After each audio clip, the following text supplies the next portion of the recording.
जय हिंद, जय भारत। दोस्तों, आज की क्लास में टिप एंड ट्रिक्स पे लेकर आया हूँ। आज मैं आपको कोरल की जो बेसिकली टिप्स एंड ट्रिक्स होती है, जो सबको पता होना चाहिए, ख़ास तौर पे डिज़ाइनर को, है ना। तो चलिए शुरू करते हैं हम अपने टिप्स एंड ट्रिक क्लास पर। देखिए होता क्या है, पहले तो ये कि जब हम टैक्स टाइप करते हैं, कुछ भी टैक्स हमने टाइप करा यहाँ पर, जैसे tech with art group, enter करा। इसके नीचे हमने यहाँ लिख दिया next line software classes enter. इस तरीके से हार्डवेयर क्लासेस एंटर। इस तरीके से आप 8-10 लाइन टाइप कर लेते हैं, लेकिन इन लाइन को मुझे अलग अलग मैनेज करना है। तो इसके लिए हमें क्या करना है, इनको आप कंट्रोल के कर देंगे। कंट्रोल के करने पर ये लाइन अलग अलग हो जाती है। अब मुझे वर्ड अलग अलग करना है तो कंट्रोल के अगर दोबारा से करूँगा तो वर्ड अलग अलग हो जाते हैं, और अगर फिर दोबारा से कंट्रोल के करूँगा तो लेटर अलग अलग हो जाते हैं। हम डिज़ाइनर क्या करते हैं, जब हमें कोई बड़े मैटर का पोस्ट हमें तैयार करनी होती है, डिज़ाइन तैयार करना होता है, ख़ास तौर पर जैसे शादी के कार्ड होते हैं, इन्विटेशन कार्ड होते हैं, या पोस्टर हमें बनाने होते हैं बड़े वाले 12-18 साइज़ में, 18-24 साइज़ के अंदर, उसमें मैटर बहुत सारा होता है। तो हम सारा मैटर एक साथ टाइप कर लेते हैं। एक साथ टाइप करने के बाद उस मैटर को जब हमें सेट करना होता है तो कंट्रोल के करके हम उसको सेट कर लेते हैं, यानी कि सारी टाइपिंग को कंट्रोल के करके अलग अलग कर लेते हैं। अब यहाँ पर जैसे कि आपने देखा कि मैंने यहाँ पर सारा कंट्रोल के करके पहले लाइन को अलग करा, फिर वर्ड को अलग करा, फिर लेटर को अलग करा मैंने यहाँ पर। तो इसी तरीके से आप लोग भी जब कोई मैटर आप तैयार करें तो सारी टाइपिंग एक साथ कर लीजिएगा, और कंट्रोल के करने के बाद आप उसको अलग अलग करके सेटिंग कर सकते हैं। दूसरी मेरी जो यहाँ पर टिप्स है आप लोगों के लिए, आप जब कोई टेक्स्ट टाइप करते हैं तो उसके ऊपर आप आउटलाइन ज़रूर दिया करें। आउटलाइन से ना हमारी टेक्स्ट में बनावट अच्छी आ जाती है। जैसे मैंने यहाँ पर पहले यहाँ पर जाके आप इसको पॉइंट कर दीजिए, और पॉइंट के बाद यहाँ से आउटलाइन ले लीजिए। लेकिन जब मैंने यहाँ पर आउटलाइन ली तो मेरी आउटलाइन जो है वो टेक्स्ट के ऊपर आ गई, यानी कि आउटलाइन के टेक्स्ट को एक्वायर कर लिया, दबा लिया है। अब ये तो बड़ा बुरा है। अगर मैं आउटलाइन पतली करता हूँ तो नज़र नहीं आएगी, और अगर आउटलाइन को मोटी करता हूँ तो वो टेक्स्ट को दबा रही है। तो आपने क्या करना है, देखिए यहाँ पर एक ऑप्शन आ रहा है बिहाइंड फिल। जो एक्सपर्ट लोग हैं उनको तो पता है कि बिहाइंड फिल का क्या यूज़ है, लेकिन जो नए ग्राफिक डिज़ाइनर हैं उनको नहीं पता होता कि बिहाइंड फिल का क्या यूज़ है। तो बिहाइंड फिल का जो यूज़ है वो है आपके आउटलाइन को पीछे भेजने का। जैसे ये आउटलाइन पीछे चले गई, अब मैं आउटलाइन चाहे कितनी ही मोटी रखूँ उसके अंदर, मेरी आउटलाइन मेरी टेक्स्ट के पीछे ही रहेगी, मेरा टेक्स्ट उसमें एक्वायर नहीं होगा। जैसा कि आपने यहाँ देख भी लिया। ओके, अब दूसरी मेरी आपको जो टिप्स है वो ये है कि जब हम टेक्स्ट को छोटा करते हैं ना, ये देखिए टेक्स्ट छोटा तो हो रहा है लेकिन आउटलाइन उतनी ही मोटी है जितनी मोटी पहले थी, तो ये तो गलत है। हमारे टेक्स्ट के अनुपात में ही आउटलाइन को छोटा होना चाहिए। तो उसके लिए आपको क्या करना है, F12 दबाना है। F12 दबाकर आप देखेंगे यहाँ पर स्केल विथ ऑब्जेक्ट, ये कमांड है। मैंने यहाँ क्लिक करा और ओके। अब जब मैं टेक्स्ट का साइज़ छोटा करूँगा तो आउटलाइन भी छोटी होगी, जैसे कि आप देख रहे हैं। मैं आपको इसको अलग से भी दिखा देता हूँ। मैंने यहाँ पर जैसे एक सर्किल लिया, और इस सर्किल में हमने यहाँ पर एक कलर डाल दिया। इसकी आउटलाइन हमने मोटी कर दी, यहाँ पर समथिंग आउटलाइन मैंने ये कर दी। ओके, अब जब मैं इसका साइज़ छोटा करने जा रहा हूँ तो आप ये देखिएगा आउटलाइन उस अनुपात में छोटी नहीं हो रही है जिस अनुपात में मेरा सर्किल हो रहा है। तो F12 दबाने के बाद जब मैं यहाँ से स्केल विद ऑब्जेक्ट कमांड दे दूँगा तो आप देखिएगा अब मेरी आउटलाइन भी सर्किल के अनुपात में पतली हो रही है। ये देखिए, ये इतनी इम्पोर्टेंट कमांड है कि इसके बिना हम डिज़ाइनिंग में कई सारे कामों को हम कर ही नहीं सकते। इसलिए स्केल विद ऑब्जेक्ट और बिहाइंड फिल, इन दो कमांड का तो आपको ध्यान में रखना ही रखना है।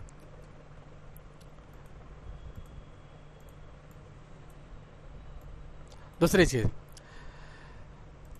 हमने यहाँ से एक रेक्टेंगल लिया, ठीक है, इसके हमने कॉपी करनी है। जैसे कि मैं पहले ही भी क्लास में आपको बता चुका हूँ कि कॉपी करने के लिए आपको लेफ़्ट टू राइट क्लिक करना होता है और कंट्रोल R कर देते हैं, है ना।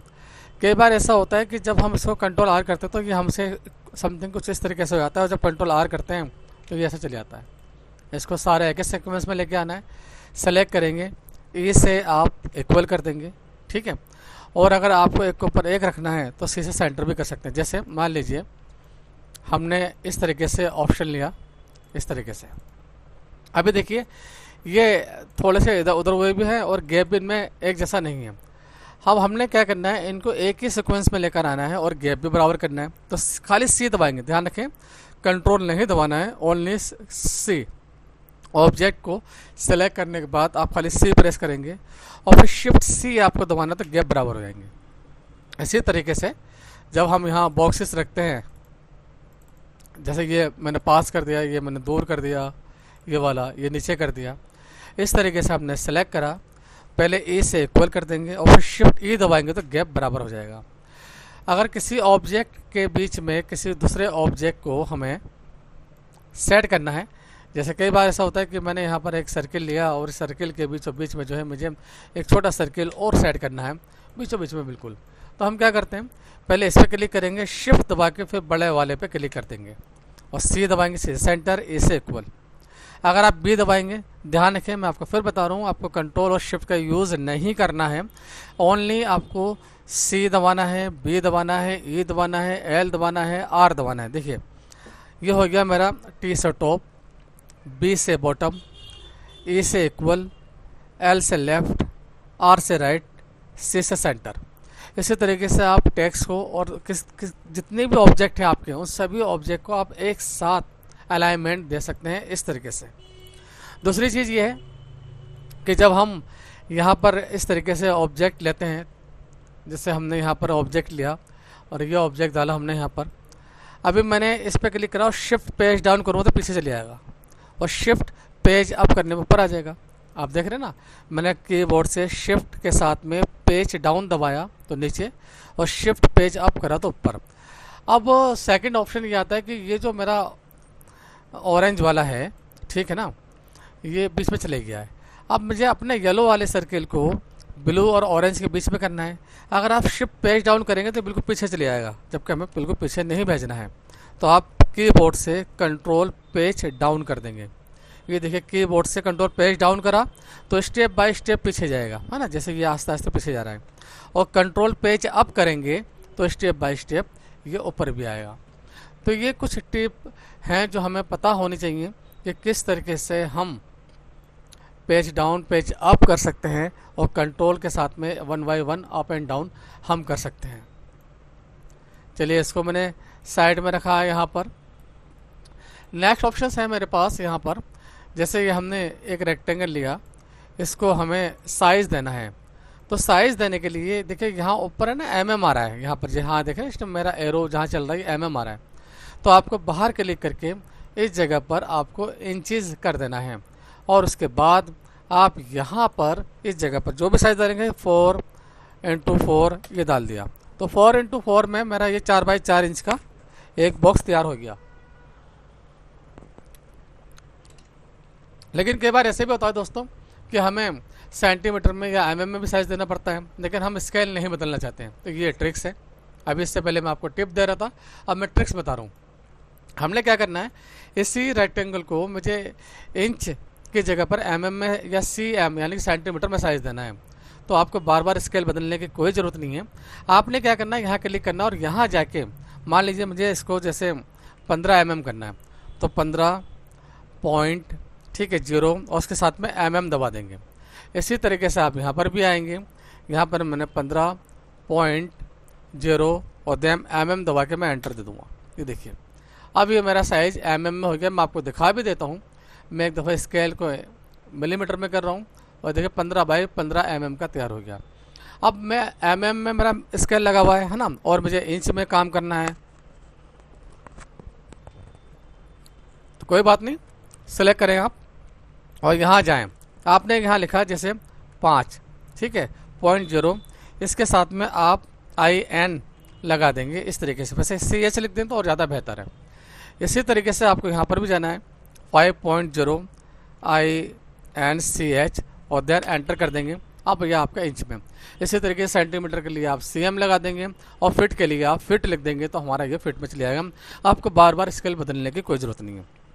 दूसरी दिक्कत क्या है, दूसरी दिक्कत ये आती है दोस्तों हमारे सामने कि मुझे आज इंस्टाग्राम पे कई लोगों ने पूछा भी कि सर हम जो है ना क्या बोलते हैं, कोई भी बॉक्स ले रहे हैं तो उसमें हमारा कलर फिट आ रहा है। ये देखिए जैसे ये कलर आ रहा है, मैं कुछ भी लूँगा कलर आएगा उसके अंदर। सर्किल लिया तो सर्किल में भी कलर आ रहा है।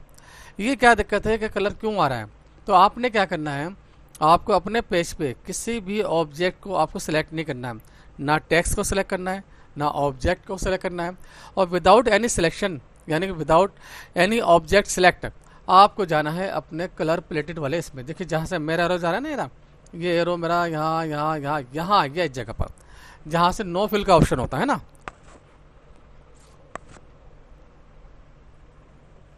यहाँ जाके आप राइट क्लिक कर देंगे और इसको यहाँ पर सेट फिल कलर कर देंगे। यहाँ पर जैसे ही सेट फिल कलर करूँगा और ओके करूँगा से मैं, अब देखिए मेरे जितने भी ऑब्जेक्ट हैं वो नो फिल में आएंगे, उनमें कोई कलर नहीं आ रहा है। ये प्रॉब्लम तब होती है जब आप बिना किसी ऑब्जेक्ट को सिलेक्ट किए कलर पे चले जाते हैं और उस कमांड को ओके कर देते हैं। तो इसी तरीके से आप आउटलाइन को भी हटा सकते हैं, विदाउट एनी ऑब्जेक्ट सिलेक्ट करे हुए आप आउटलाइन को हटा सकते हैं।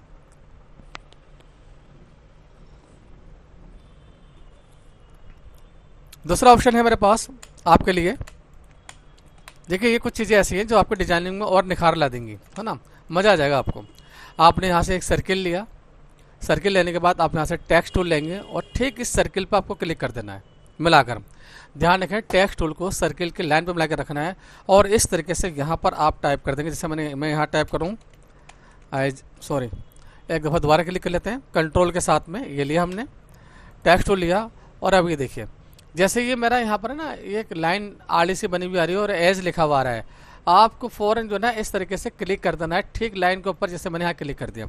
और अब मैं जब यहाँ पर टाइप करूँ ना तो ये देखिएगा ये मेरा राउंड के अंदर टाइप होता हुआ चले जाएगा।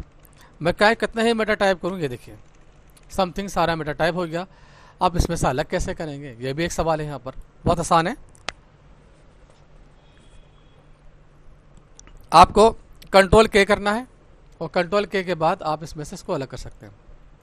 अब बहुत सारे लोगों के दिमाग में ये होता है हम ये सिर्फ काम सर्किल पे कर सकते हैं, नहीं जी, आप ये काम हर एक पे कर सकते हैं। यहाँ तक कि मैंने फ्री हैंड टूल लिया, फ्री हैंड टूल को आपको लेफ्ट से राइट की ओर चलाना है। ध्यान रखें आपको लेफ्ट हैंड से राइट ओर की ओर चलाना है, जिससे मैं यहाँ चला रहा हूँ मैं, ये देखिए।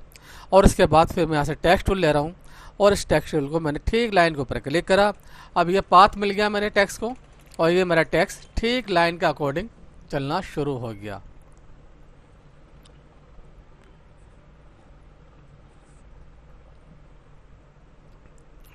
इसको अलग अलग करना है, अलग अलग करने के लिए वही तरीका है, आप कंट्रोल के करेंगे और कंट्रोल के बाद इस लाइन को आपको डिलीट मार देना है। अब आपका टेक्स्ट रह जाएगा। अब चाहे आपके पास स्टार हो या लाइन हो, किसी भी शक्ल में कोई भी ऑब्जेक्ट हो, जैसे मान लीजिए स्पायरल ही है मेरे पास, मैं इसके अंदर भी टाइप कर सकता हूँ। मैंने यहाँ क्लिक करा और यहाँ क्लिक करने के बाद मैं टाइप जब करूँगा तो उसको एक पाथ मिल गया, एक रूट मिल गया। अब इस रूट के ऊपर मेरा ये टेक्स्ट लगातार रन हो रहा है, जैसे कि आप ऑन स्क्रीन देख रहे हैं मेरी कि किस तरीके टेक्स्ट रन हो रहा है। अब मैं इसको अलग अलग करने के लिए मुझे क्या करना है दोस्तों, इस पर क्लिक करना है और कंट्रोल के करके मैं इसको यहाँ से अलग कर दूंगा इस तरीके से। ये हो गया हमारा इससे अलग, ठीक है।